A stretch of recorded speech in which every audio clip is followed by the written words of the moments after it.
Salam puji Tuhan Bapak Ibu Saudaraku, kembali kita akan mendengarkan renungan singkat yang akan memberikan kita kekuatan.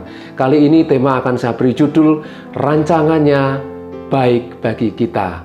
Mari kita akan baca di dalam Roma pasal 8 ayat 28. Kita tahu sekarang bahwa Allah turut bekerja dalam segala sesuatu untuk mendatangkan kebaikan bagi mereka yang mengasihi Dia, yaitu bagi mereka yang terpanggil sesuai dengan rencana Allah. Puji Tuhan Bapak Ibu Saudaraku, jika kita percaya bahwa rencana Tuhan itu indah, baik bagi kita, maka sampai hari ini pun kita harus meyakini bahwa rencana Tuhan tetap baik untuk kita. Amin Bapak Ibu Saudaraku. Jadi dalam hal ini kita tidak bisa tawar-menawar lagi.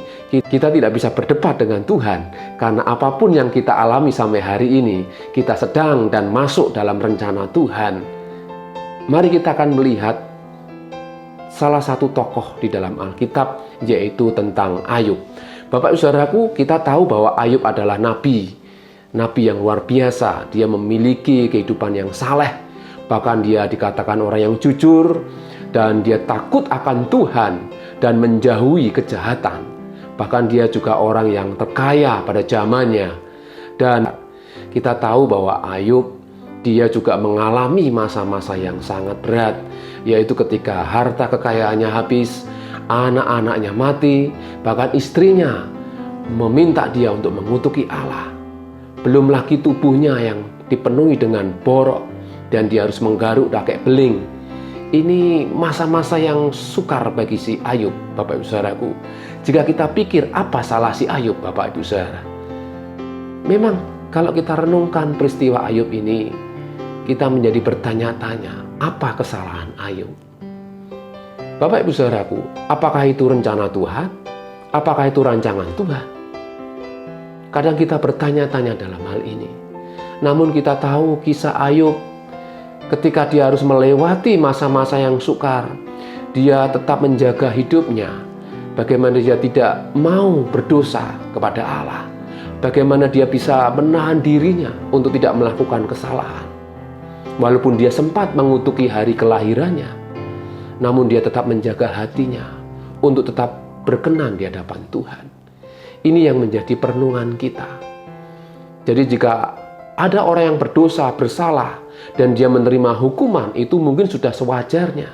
Tapi kalau kita lihat dari kehidupan Ayub, dia orang yang saleh, orang yang takut akan Tuhan, bahkan menjauhi kejahatan. Dia harus mengalami hal-hal yang sedemikian. Ini yang menjadi pertanyaan bagi kita semua tentunya. Tapi kembali lagi, bahwa Ayub sadar betul bahwa segala sesuatu yang Tuhan izinkan menimpa dirinya, itu Tuhan tidak pernah meninggalkan Ayub. Karena Tuhan juga mengenal siapa diri Ayub. Dia tidak akan pernah meninggalkan Tuhan. Dia juga tidak pernah akan memungkiri keberadaan Tuhan. Tuhan selalu ada bagi Ayub. Dan kita tahu, ketika Ayub bisa melewati semuanya, Tuhan memulihkan kehidupannya. Luar biasa Bapak Ibu Saudaraku, dikembalikan 2 kali lipat harta kekayaannya. Ayub diberikan anak-anak. Bahkan dia juga diberi kesempatan 140 tahun. Bisa melihat anak-anak dan cucu-cucunya sampai keturunan yang keempat. Ini satu anugerah yang luar biasa. Dan kita tidak melihat waktu dipulihkannya, tapi kita akan belajar dari masa-masa dia menghadapi masa sukar itu, Bapak Ibu Saudaraku. Apakah itu rencana Tuhan? Apakah itu rancangan Tuhan? Ini yang menjadi seringkali bertanya-tanya kita sebagai umat Tuhan. Tapi kita kembali akan melihat bukti daripada Ayub bisa melewati itu semuanya di dalam pasal yang ke-23 ayat 13-15. Firman Tuhan berkata, tetapi ia tidak pernah berubah. Siapa dapat menghalanginya? Apa yang dikehendakinya dilaksanakannya juga. Karena ia akan menyelesaikan apa yang ditetapkan atasku. Dan banyak lagi hal yang serupa itu dimaksudkannya. Itulah sebabnya hatiku gemetar menghadapi dia. Kalau semuanya itu kubayangkan, maka aku ketakutan terhadap dia. Ayat ini memberikan kita pengertian bahwa Tuhan tidak pernah berubah untuk mengasihi Ayub. Dan siapa yang bisa menghalangi kehendak Tuhan? Tidak ada. Jika Tuhan mengizinkan segala sesuatu menimpa hidup Ayub, Tuhan tidak akan pernah membiarkan Ayub binasa. Seperti janji Tuhan kepada umatnya, Tuhan tidak akan pernah membiarkan kita tergeletak, tapi Dia akan mengangkat kita dan menopang hidup kita. Jadi inilah dasar daripada kenapa Ayub dia eksis tetap kuat, bahkan dipulihkan oleh Tuhan. Karena ayat 14 dikatakan, karena ia akan menyelesaikan apa yang ditetapkan atasku. Tuhan tetap akan menyelesaikan apa yang menjadi rancangan Tuhan bagi hidup Ayub. Tidak ada yang bisa menghalangi rancangan Tuhan. Demikian juga dalam hidup kita. Tidak ada yang bisa menghalangi rancangan Tuhan atas hidup kita, kecuali jika kita memberontak kepada Tuhan. Jika kita tidak mau taat kepada Tuhan, jika kita keras hati seperti umat Israel yang tegar tengkuk, banyak mereka yang binasa karena ketidaktaatan mereka. Tetapi di sini Ayub, dia sadar betul dia harus taat kepada Tuhan, sehingga dia bisa menyelesaikan, dia bisa melewati segala masa-masa yang sukar dalam hidupnya, dan dia mengalami pemulihan dari Tuhan. Dan dikatakan, dan banyak hal lagi yang serupa itu dimaksudkannya. Maksudnya segala hal yang terjadi dalam hidup Ayub, Tuhan izinkan, namun Tuhan juga tetap menyertai dia. Luar biasa Bapak Ibu Saudaraku yang dikasihi oleh Tuhan. Itulah sebabnya hatiku gemetar menghadapi dia. Ayub mengakui bahwa Tuhan itu luar biasa. Dia tidak bisa menawar lagi apa yang Tuhan izinkan menimpa hidupnya. Sehingga Ayub tetap dalam kuasa Tuhan. Bahkan dikatakan, kalau semuanya itu kubayangkan, maka aku ketakutan terhadap dia. Jadi Ayub mengungkapkan isi hatinya tentang keberadaan Tuhan yang sanggup melakukan segala perkara. Sehingga dari situ Ayub sadar dan terbuka mata hatinya bahwa apa yang dia ucapkan, bahkan dia pernah mengutuki hari kelahirannya, dia memohon pengampunan dari Tuhan. Dan Tuhan mengampuni dan Tuhan memulihkan. Ini bukti daripada kasih Tuhan kepada Ayub. Dan bukti daripada Ayub mengasihi Tuhan. Ada satu imbal balik.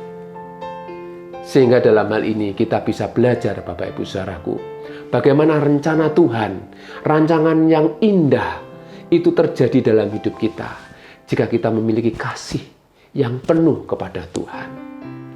Kasih yang murni di hadapan Tuhan dan tidak menyalahkan Tuhan. Ini yang dilakukan oleh Ayub. Bagaimana dengan hidup kita? Bagaimana dengan keadaan kita hari-hari ini? Apakah kita menyalahkan keadaan, atau menyalahkan orang lain, atau menyalahkan Tuhan? Bapak Ibu Saudaraku yang terkasih, jika kita percaya bahwa rancangan Tuhan itu baik bagi kita, mari yang pertama kita harus memiliki kasih kepada Tuhan dengan segenap hati. Masa pandemi mengajar kita untuk kita lebih sungguh-sungguh mengasihi Tuhan. Tuhan rindu juga kita respon bahwa kita harus lebih mengasihi Tuhan di akhir zaman ini. Amin Bapak Ibu Saudaraku. Mari kita hidupi apa yang menjadi kehendak Tuhan, apa yang menjadi rencana Tuhan dalam hidup kita. Poin yang kedua, kita harus hidup dalam rencananya, yaitu panggilan Tuhan. Kita harus hidup sesuai dengan panggilannya. Ya, bahwa ketika kita hidup di dalam panggilan kita, maka kita akan menggenapi rencana Tuhan yang indah, rencana Tuhan yang baik itu. Amin Bapak Ibu Saudaraku. Jika hari-hari ini kita masih diberi kesempatan oleh Tuhan, mari kita lakukan apa yang terbaik untuk Tuhan, untuk orang-orang di sekitar kita. Memang hari-hari ini banyak orang-orang yang dipanggil oleh Tuhan, dan mereka mengalami kematian secara tubuh. Dan saya perlu ingatkan kembali bahwa kematian yang sesungguhnya adalah berpisahnya kita dengan Tuhan. Dan ini tentunya kita tidak menginginkannya. Yang kita rindukan adalah kita bersama-sama dengan Tuhan. Jika hari ini kita masih diberi kesempatan, mari kita hidupi panggilan kita. Apa itu panggilan Tuhan? Yaitu kita hidup seturut dengan firman Tuhan. Amin, Bapak Ibu Saudaraku. Saya akan akhiri dengan ayat di dalam Ayub pasal 42 ayat yang kedua. Aku tahu bahwa engkau sanggup melakukan segala sesuatu dan tidak ada rencanamu yang gagal. Jadi Bapak Ibu Saudaraku, tidak ada rencana Tuhan yang gagal atas hidup kita jika kita meresponi dengan baik, jika kita mau melakukannya dengan segenap hati, jika kita memiliki kasih kepada Tuhan dengan segenap hati kita, maka rencana Tuhan tidak akan pernah gagal dalam hidup kita. Puji nama Tuhan, biarlah firman Tuhan yang sederhana ini memberikan kita kekuatan, yaitu memiliki kasih kepada Tuhan, yaitu hidup dalam panggilan Tuhan. Maka rencana Tuhan pasti digenapi atas hidup kita semua. Tuhan Yesus memberkati. Mari kita akan berdoa. Bapa di surga, terima kasih hari ini kami sudah mendengar firman-Mu, ajar kami hidup di dalam kasih Tuhan, mengasihi Engkau lebih dalam lagi ya Tuhan, dan kami hidup di dalam rencana-Mu, dalam panggilan Tuhan, dalam setiap kami. Engkau pakai kami menjadi alat-Mu untuk menyatakan kebesaran, kebaikan, dan kemurahan Tuhan. Di tengah-tengah masa-masa yang sukar ini, biarlah hidup kami memuliakan nama Tuhan. Berikan kami kekuatan, berikan kami keberanian untuk melakukannya. Karena kami tahu hidup kami adalah milik Tuhan, dan tanpa Tuhan kami tidak bisa berbuat apa-apa. Terpujilah nama-Mu, berkati kami semua yang sudah mendengarkan firman-Mu. Kuduskan kami dengan firman-Mu di hari-hari ini. Biarlah kami semakin mulia di hadapan Tuhan, menjadi berkat bagi banyak orang. Nama Tuhan dimuliakan. Terima kasih Bapa. Damai sejahtera Tuhan melimpah-limpah dalam hidup kami. Kami serahkan sepanjang hari ini hidup kami dalam tangan kuasa-Mu. Dalam nama Tuhan Yesus, haleluya. Amin. Tuhan Yesus memberkati.